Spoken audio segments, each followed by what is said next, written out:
D, ധനേട്ടൻ അവിടെ ചായക്ക് കാത്തിരിക്കുമ്പോ നീ ഇവിടെ ഒളിച്ചിരിക്കുകയാണോ? ഞാൻ ഒളിച്ചു നിന്നതൊന്നും അല്ല. എനിക്ക് ജോലി ഒരുപാടുണ്ട്. ഇന്നെന്താ ഒരു സ്പെഷ്യൽ ജോലി?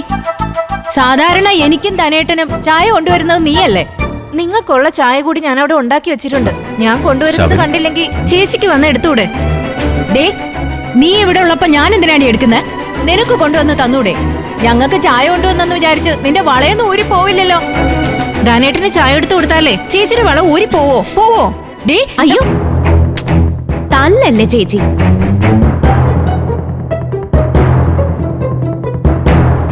ആ, തല്ലിയാലേ ആ വകുപ്പങ്ങ് മാറിപ്പോ.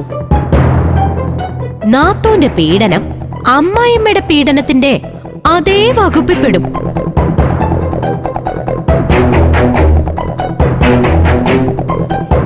നീയാ ഇവിടെ ഈ മര്യാദ കിടക്കെ പഠിപ്പിക്കുന്നതെന്ന് എനിക്ക് മനസ്സിലായി. നീയൊക്കെ ഇവിടെ വന്നു കയറിയവളാ. ഞാനേ ഈ വീട്ടിൽ ജനിച്ചു വളർന്നവളും. അതുകൊണ്ട് നാത്തോമാരെ ഭരിക്കാന്ന് വല്ല നിയമമുണ്ടോ? ശരിക്കും പറഞ്ഞാലേ ചേച്ചിയുടെ ഭർത്താവിന്റെ വീട്ടിൽ പോയി ഇരിക്കേണ്ടവളല്ലേ? ഓഹോ, എന്നെ ഇവിടുന്ന് കെട്ടുകെട്ടിക്കാനാണല്ലേ അടുത്ത പരിപാടി? എനിക്ക് മനസ്സില്ല. എന്റെ ഭർത്താവിന്റെ വീട്ടിൽ പോയി നിൽക്കാൻ എനിക്ക് മനസ്സില്ല. ഇതെന്റെയും കൂടി വീടാ. ഞാനേ ഇവിടെ തന്നെ നിൽക്കും. ദേ, നീയും ഇവളും കൂടി എന്താ ചെയ്യാൻ പറ്റുന്നേന്ന് വെച്ചാ ചെയ്യ്. അതെ, ഞങ്ങൾ ചേച്ചിക്കെതിരെ ഒന്നും ചെയ്യില്ല. പക്ഷെ എല്ലാവർക്കും ഉള്ള ആഹാരം ഇവിടെ ഉണ്ടാക്കി വെക്കാന്നല്ലാതെ അത് വിളമ്പി തരാനും നിങ്ങൾ കഴിച്ച പാത്രം കഴുകാനും ഇനി എന്നെ നോക്കണ്ട. ഓഹോ, നിങ്ങളുടെ ജോലിക്കാരിയായി നിൽക്കാനാണോ അശോകേട്ടൻ എന്നെ ഇവിടെ കല്യാണം കഴിച്ചു കൊണ്ടുവന്നത്? ആണോന്ന്? പിള്ളേ അവിടെ ഇരി. അങ്ങോട്ട് പോകുന്നു. ചായ ഭാര്യ ചായ കൊണ്ടുവന്ന് തരത്തില്ലയോ? വരുമായിരിക്കും അല്ലേ? ദേ വാസന്തേച്ചി, അനുതേച്ചി ഞാനും ഇന്ന് മുതൽ ശബരേട്ടന്റെ കമ്പനിയില് പാക്കിംഗ് ജോലിക്ക് പോവാ. ചേച്ചിക്ക് കുടുംബശ്രീന്ന് വരുമാനം ഉള്ളതുപോലെ ഞങ്ങൾക്കും എന്തെങ്കിലും വരുമാനം വേണ്ടേ? ഈ ബുദ്ധി എനിക്ക് പണ്ടേ തോന്നേണ്ടതായിരുന്നു. ഇത്രയും കാലം ഈ അടുക്കളയിൽ കിടന്ന് കഷ്ടപ്പെട്ട് ചിലരുടെ ആട്ടും തുപ്പും കൊണ്ടത് മാത്രം മിച്ചം. ആയിക്കോടി. ഇന്നലെ വന്ന ഇവളുടെ ധൈര്യത്തിൽ നീ ആവുന്നത്ര നെഗളിക്ക്. എത്ര കാലം പോവെന്ന് നമുക്ക് നോക്കാം.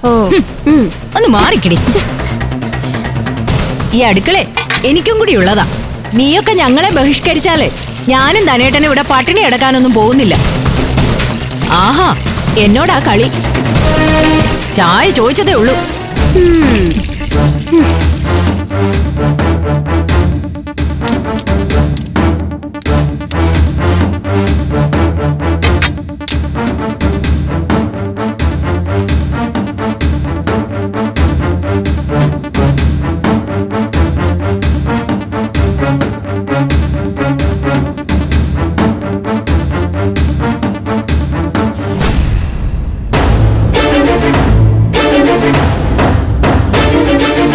ഇരിയടാ അവിടെ.